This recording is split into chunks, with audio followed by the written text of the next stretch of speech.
Ayan, ayan. Magandang umaga sa inyo, Pilipinas. Magandang gabi sa iba't ibang bansa. Ito po ay first time kong magsalita ng live sa video at i-upload ko ito sa aking account. Sa kadahilanan po sa parang naaalarma ako ngayon sa kalagayan ng ating bansa.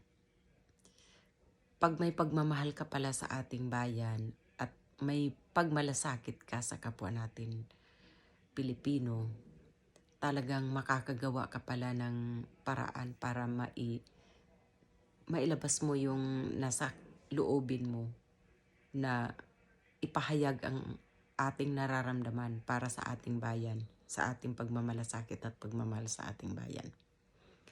Anyway, sa kasalukuyan ngayon napakagulo ng ating bayan ang kalagayan.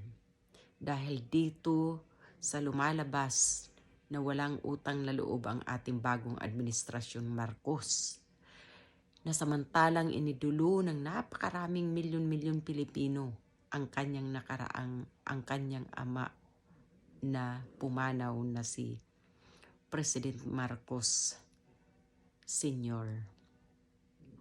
Ang pagkakaakala ng buong bayan na iniluklok natin siya na mahihigitan niya ang ginawa ng kanyang tatay.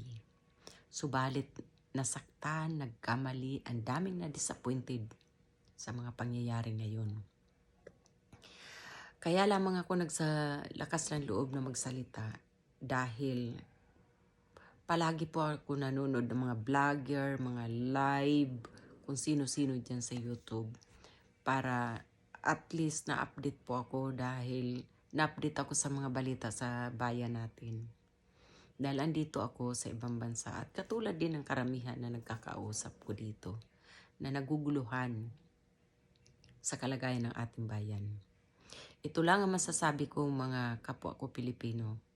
Ang ating Pangulong Bongbong Marcos ngayon ay napakahinang Pangulo. Ang dapat ho talaga na ibubuto ko noon ay si Sara Duterte bilang Pangulo. Sa aking palagay mga kababayan, mayroon silang mga pag-uusap para si Bongbong Marcos ang ilagay sa pagkapangulo. At si Sara ang magpakumbaba sa Vice Presidente. Sabi nga ni Maharlika, yung vlogger na supporters, diehard supporters ni Marcos, ngayon ay matinding kalaban na. Hindi ko masisisi at nasa panig ako ni Maharlika dahil lahat ng kanyang binablog ngayon at bino-voice out ay sertipikado. Talagang ano siya, totoong totoo. Kaya mga kababayan kong Pilipino, kailangan natin magkaisa. Kung kinakailangan natin na si Sara ang ilagay natin, iluklok natin para maging Pangulo sa pagkakataon na ito, para maisalba natin ang ating bansa, gawin natin. Ginawa natin kay Marcos yan, kay Bongbong Marcos, dahil sa pagkakaakala natin na siya ay isang tunay na Marcos na katulad ng kanyang ama na gagawin ang lahat para sa ating bayan. Ngunit nabudol tayo lahat. Mga kababayan, kumaawa kayo sa ating bayan, sa ating inang bayan. Kami man po na nandito sa ibang bansa, nalulumbay ang aming mga puso, isipan. Dahil ang daming naghihirap na ating mga kababayan. Ang mga maralita, ang mga mahihirap nating mga kababayan. Paano na? Ngayon, linggong ito, sa isang linggo, wala pa isang linggo, tumaas ang bigas ng 5 pesos kada kilo. Hindi na nga makabili ng 1 kilo ang isang maralitang Pilipino. Dagdagan pa ng 5 kilo. At nasaan ang pangako ni Bongbong Marcos na ilalagay sa 20 pesos ang kilo ng bigas? Nasaan yan? At nasaan yung kanyang mga pangako? Lahat na siya ang hawak ng agriculture natin para ang pangunahing suliranin ay kanyang maresolba kahit man lang kalahati sana ng kanyang pangako. Pero walang nangyari.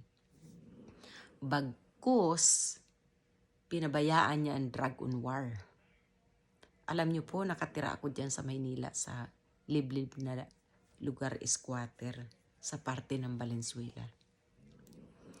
Yung po ay kinatatakutan pasukin yung araw. Ilang presidente ang dumaan na talagang talamak ang bigayan ng mga ano dyan, bintahan ng mga droga, andyan yung mga holdapper, kahit ano pa dyan. So anyway, nung umupo si Presidente Rodrigo Roa Duterte, sabi ko sa inyo, ganun na lang ang paghanga ko sa kanya. Dahil pwede ka nang maglakad sa aming lugar ng kahit anong oras sa gabi. Madaling araw, hating gabi, wala kang problema. Nalinis ho talaga. Hindi man siguro 100%, pero talagang ang ganda ng ginawa. Hindi lang dyan sa amin. Sa mga karatig ng mga probinsya, sa mga ibang lugar, ang laki ng ginawa natin nung si Tatay Digong ang ating presidente. Ngayon, nang iloklok natin si Bongbong Marcos, naging miserable. Tumaas lahat ng presyo, ang krimen tumaas. Instead pa, itong mga terorista ang kanyang mga pinapanigan ngayon. Pati ang mga anak niya, si Sandro Marcos. Sinayang niyo po, Bongbong Marcos, ang inyong pangalan. Sana nandyan na kayo eh. Pero anong ginawa ninyo? Sinira niyo rin. Siguro nga, totoo ang balita ng asawa ninyo ang nasa likod ng kasakiman, ng pagdidikdik ng utak ninyo na kung anong gusto niya mangyari, yun ang dapat niyong gawin. Sana hindi ho kayo nagpadala ng ganyan. Lalaki po kayo ang presidente na pinagkatiwalaan. Naibangon na sana ninyo ang inyong pangalan. Pero walang nangyayari. I'm okay, honey. Who are you talking to? I'm doing vlog. Ngayon po, pasensya na kayo, ipagpaumanhin ko po ang asawa ko. I thought you had stopped Ngayon doing that. po, ang isa pang nakakalumbay ng aking puso ay sa dami ng presidenteng dumaan, si Pangulong Marcos Sr. ay walang ni isa man na naipalibing siya sa libingan ng bayan. Pero sino ang nagpalibing kahit gera pa ang darating ng mga kalaban natin sa politika dyan sa atin bayan sa Pilipinas? Si Rodrigo Roa Duterte lang na presidente ang gumawa ng ganun. Tapos ngayon Bongbong Marcos, gusto mong ibalik ang ICC para imbestigahan si Tatay Digong. Hindi yan mangyayari. Ako mismo mangangampanya ako na patalsikin ka na, ibalik ka sa Hawaii. Doon ka sa Hawaii at yung asawa mo si Lisa at saka yung mga anak mo. Bumalik kayo ng Hawaii. Hindi kayo karapat-dapat yan sa Pilipinas. Nilulubog nyo lalo ang Pilipinas. Walang nararamdaman ang mga Pilipino na umaangat ang ating bayan. Instead, ginanyan nyo pa. Sana ho, ayusin nyo pa bago ang huli. Kung magkakaroon man ng people's power, iuupo namin si Sara Duterte. At yun ay malaking hampas sa pagkalalaki ninyo at sa pamilya ninyo. Tandaan ninyo, hindi magwawagi. Ang kasabwat mo pa sa mga pampabagsak ng ating bansa, ang pinsan mo, si Romualdez, asawa mo, pati anak mo, ugali mo na rin ngayon, na dati matino naman. Ang mga kakampi nyo pa, ang mga terorista, ang mga Makabayan Vlog, kung sino pa yung mga NPA na mga aktivista, yun pang inyong mga pinagbibigyan ng kahalagahan ngayon. Ang nagawa ba ni Rodrigo Roa Duterte, hindi ba mahalaga? Siya lang ang presidente na sumunod sa tatay mo. Or masabi ko, nahigitan pa nga ang tatay mo eh. Kasi siya, nalinis talaga ang mga adik. Sa dami ng mga adik, nalinis po yun mga kababayan natin. Kaya kailangan natin magising na sa katotohanan ngayon. Itong administration na ito, ganyan. Ganyan. Hindi maganda pamamalakad niyo, Bongbong Marcos. Hindi ko kayang tawagin kayong Pangulo ng bansa natin. Hindi kaya. Dapat ikaw, si Romualdez, ang pamilya ni Romualdez at saka ikaw, layas. Palayasin yan. Hindi dapat yan sa Pilipinas manatili ang mga yan. Ang kailangan natin ang may dugong Pilipino, may pagmamahal na Pilipino, may sakripisyong Pilipino, at nakita natin yan sa pamilyang Duterte. Tapos ngayon, hindi mo pa maipagtanggol si Inday Sara. Na si Inday Sara ngayon, minulat sa mga estudyante ang kabutihan.